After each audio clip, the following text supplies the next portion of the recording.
Boring business millionaires are being made every single day, and today we're gonna go hang out with one in San Diego. This guy launched a business, he's making a lot of money, and we're gonna show you his entire operations, how he got started, why he got started. That way you can go and do the same thing. Stay tuned.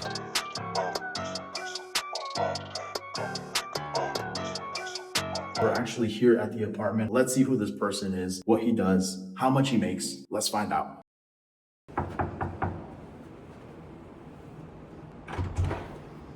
Okay. What's up? What's up, man? Good to see Nice you. to meet you. Who are you? Arian Nazari, aka Smog King. There you go.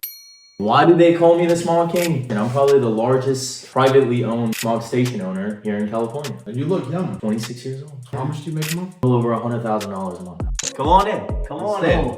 Give us the grand tour, brother. The grand tour. Yeah. Let's start off, most importantly, my shoe collection. I pride myself in my shoe collection. I love shoes. I love sandals. As you guys can see, my in-house slippers. We gotta get it off good, you know, cozy. Okay. Welcome to the humble abode. Nothing too crazy, nothing too fancy. Right. But what are you gonna expect from a 26-year-old single dude? Yeah. So this is my spot. This is where you guys always see the Instagram videos being made. Yeah. Pretty good view. I got the spot. The sun rises right over there. So every morning I'm greeted pretty nice. You know, I sit here and I meditate for about 5 minutes and, you know, get in my workflow, get started for my work day. Yeah. Let me show you guys my advanced office where this entire operation runs down. A bit sophisticated, I might say. Here it is. This is the humble abode where the entire operation runs and operates. A one bedroom, one bath spot. Yeah. Pretty This cool. is the brainstorming. That's the brainstorming, right? That's the lab. That's the real lab. Yeah. People That's don't true. That's funny. Yeah, man. Okay. Well, yeah, let's check out your business. Let's see what you're about. If you don't mind us breaking everything down. Beautiful. Let's go to my shop and we'll see the numbers, actual day-to-day operation. Okay. Get the ball rolling from there. Sorry. Do you want to be on our YouTube channel? Oh yeah. This is arguably why my rent is worth it right here, because I would spend that amount in Starbucks. This is a daily routine too. Talk about a little bit more about your program. Like, what does that look like? Someone, maybe if you're open to sharing the investment, then the process. Yeah. So my program is very dynamic in terms of this whole online space, right? So you join my program, I teach you everything I know, everything I've done, how I do it. Now, the partnership opportunity is there for the people that want, not for the people that don't want it, right? So just because you join my program doesn't mean you have to partner with me. You could do it by yourself as well, and I'll still be there every step of the way. But Chris, you know this better than anyone. People have lives, people have businesses, people have kids, people have jobs, right? That they can't necessarily leave at any given time. And what do I have? In theory, is time to open up another shop. I've already opened up several. What's another one? And I'm willing to invest every single dollar of that Smog shop, which is funny because it gets me to another concept of people on social media. If drop shipping is so good, then why won't they invest in the products with you? If all of these real estate dudes, you know, Airbnb dudes, right? If their businesses are so good, then why aren't they fronting their own capital? I'm willing to put my money where my mouth is. I'll tell you this shop is good or not. And if it's good, I'll invest with you. I'll invest every dollar. So you'll cover all the costs. 100%. Wow. Yeah. And then you're splitting it 50-50, or what's the deal there? So that depends on how much time you want to allocate towards business. But let me ask you this. Even if you were to get 15% of a business and invest 0% for 12 years, do you take that deal? Yeah. Yeah, might as well. 0% time, 0% effort on the setup process, zero everything. You're getting a free 15% of that. Like, I know you are opening these shops either by yourself with students. Once it all like hashes out, what is that? Private equity. You're gonna roll them up. Yeah. Sell them out to them. Yeah. And then whoever I'm partnered up with gets obviously a cut of that, right? Because I'm assuming how they're going to basically break this deal down is put a price per shop. Right. You've seen Valvoline. Yeah. You've seen Jiffy Lube. Yeah. You've seen AutoZone. You've seen Pep Boys. You've bought Kirkland, right? Costco Kirkland. Yeah. Why haven't you seen one for Smog? Smog in an oil change is realistically, it's a service that takes 15 minutes and you got to be out. It's just the difference is one of them is state mandated, one of them isn't. You know what I mean? Yeah. People could go another extra 1,000, 2,000 miles without changing their oil. They can't go a month or 2 months without getting a Smog because then they're going to get fined. You get what I mean? that's ultimately what I'm trying to do. How does your culture, how you were raised, Yeah. play a part in this? You're Persian. Yeah. When Persian parents raise you, you really have three options. It's doctor, engineer, lawyer. There's no other way around it, right? And it's unfortunate, but you kind of are forced to make it, right? Like there's no plan B. So you have to make plan A work. That was a big contributing factor to that, was the fear of failing. As long as you try your hardest in any field, in my personal opinion, you will never fail. Yeah. If you genuinely try your hardest. A lot of people don't get that concept. I think Andrew Tate said this. You're a different man when you have to get a 6. They go, what do you mean you have to? No, I have to get a 6. Yeah. Oh, but what if you don't? No, I have to get a 6. Yeah. So you will do anything and everything to basically make that work. Yeah, you increase the odds in any way possible. Exactly. Yeah. There's zero chance of failure. Yeah. That did not even go through my head because I knew the consequences that I would face if I were to fail in this business. What was it? I already moved out of my house when I was 19. So, sleeping on the streets was it for me. Yeah. That's a common trend I see. Like Yeah. people leaving their house early on in life, experiencing a lot. What was that like for you? Oof. Difficult. I could get emotional if I talk about it. I mean, I remember the first night that I left my house, I was sleeping on a couch. I had $13 to my name the day that I moved out. Yeah. Yeah. And it was ego. I'm not even gonna lie. It was just ego, pure ego. I knew I couldn't fail. And I cried. That was one of the last times I cried. This was 6 years ago. I sat there on the couch. I was just looking. I was on my friend's couch. I asked God, I was like, well, if I'm gonna die, then just, end it, or do something for me to just make it. Like there was no possibility of failure. Yeah. Because I had no option. There's zero. You're a different man when you have to roll a 6. You get what I'm saying? Yeah. That's a quote that really stuck with me when he said that. It teaches you discipline. It teaches you rigor. It teaches you not to rely on anybody for anything, which makes you a different man. We're here. This is the shop that I do the daily reports on. Wow. To some people, they're like, it's a little warehouse. Like they got stuff everywhere, but it's like, no, this is where money's made. Yeah. Oh, yeah. Look, I mean, how flashy does this look? Yeah. You know what I'm saying? What sounds better to you guys? Even the people at home, I genuinely want you guys to see. I'm on the fucking beaches of Bali, right? Making 10K a month trading stocks. Or I have a piece of shit garage that's printing me 10K a month. You know what I'm saying? That's what a lot of people don't see. But this is where the magic happens right here. This machine makes me most of my money. This is how a smog check is done. So a customer comes to these doors. They give me a piece of paper. Let's just say one of these, but it doesn't look like this. It looks a little bit different.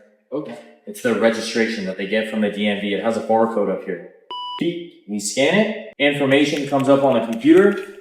The technician has to do the visual inspection of the car. So check under the car, see if there's catalytic converters, if they're actually made for that car.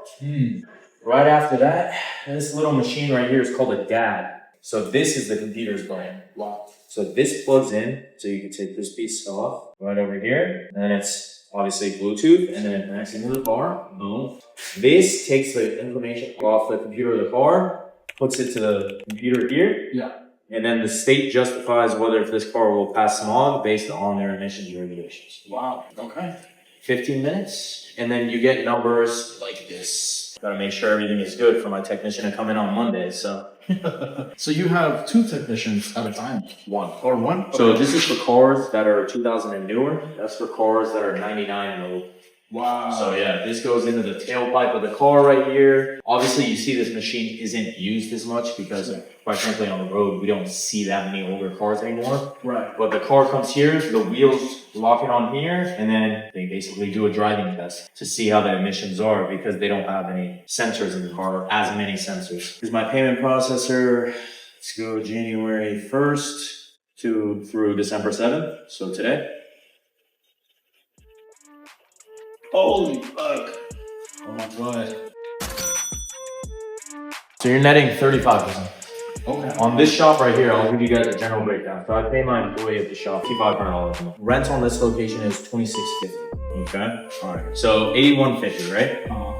So this equipment right here, I lease it. I don't buy this equipment. Oh wow. Right? The only thing I own in this shop is this, the dyno, in this.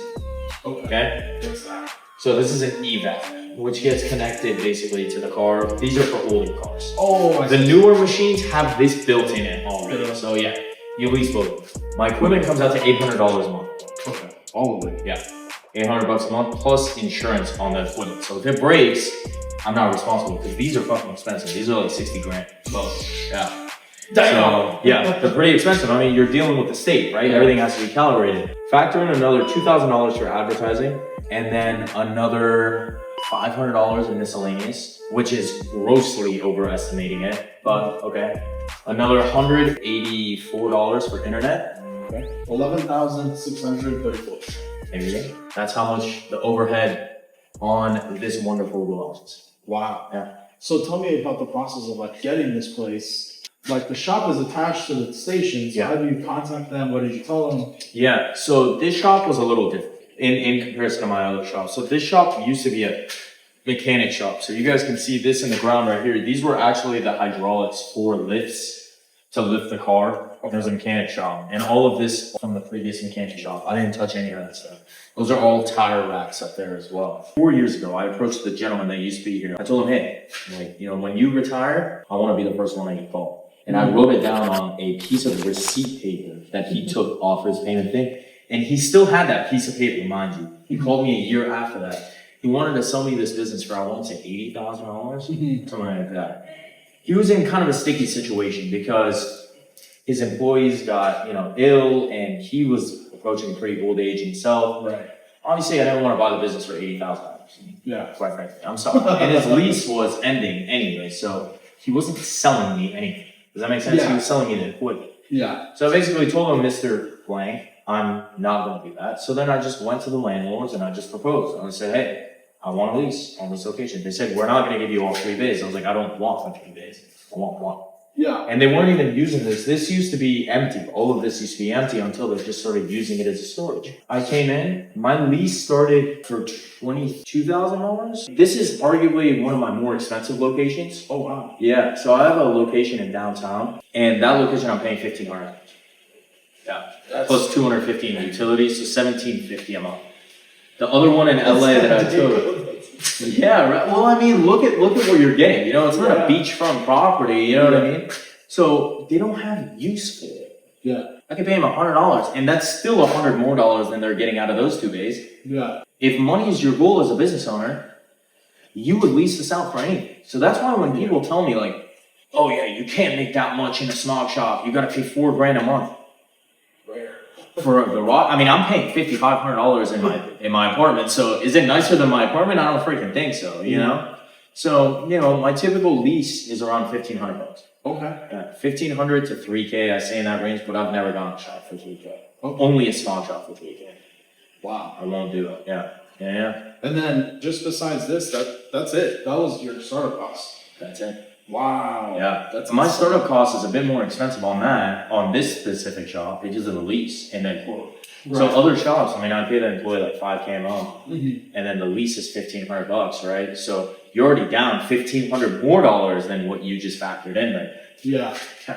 Wow. Yeah. Okay. Yeah. So I could see why Yeah. you're trying to blow this up. Yeah. Dang. Right. Yeah. No one talks about it. Again, it's not flash. I mean, look at this. There's dirt. There's dust. There's debris. Right. It's not a remodeled Beverly Hills fucking mansion, but Yeah. shit, gets the job done. I net $7,000 to $12,000 a month. I mean, you see the numbers, right? Off of this shop alone. Well, what would you say is the biggest thing with like starting this business? Like, what is something you need to know? Communication with your land. I would say that's a skill you must have. Because at the end of the day, people don't like change, especially landlords, right? Right. The people that own this establishment are very, very well off. So you have to convince that person why you should let them in. Let you be here. So that's kind of what it is, and you gotta pitch yourself. So communication is very important. For someone like myself, I'm relatively introverted. I know it doesn't seem like that, yeah. Wow. I force myself to talk, but I don't really talk. I could go like 2-3 days without talking. So I used to be pretty bad. Yeah, I used to not talk, just be in my own world, shy kid, but that won't get you anywhere, right? You miss 100% of the shots that you don't take. So if you're sitting there, you don't go out to the landlord, you don't fight for the bay, Yeah. someone else is gonna take it. Is there any other business you're tapping into? commercial real estate. Why? So in a lot of my leases, I have first rights. Oh, right. Yeah, Wow. yeah. So that's kind of something I don't even mention or talk about. Yeah. Can you talk about that? Yeah. So in all of my leases, I have first rights of refusal, which basically allows me to purchase that property before anyone else. So if the landlord wants to put it on the market, they have to go through me legally first. Wow. Until they actually sell to anyone else. Okay. Yeah. Which is my next play, just to acquire the land that I'm sitting on. And that could ultimately boost my EBITDA for when I want to sell it to private equity. Absolutely. Yeah. Asset. Yeah. And that depreciation. Yeah. There you go. Yeah. The beauty of this business is that I know Monday morning I will have money in here. Right. You understand? It's the security aspect of that feeling.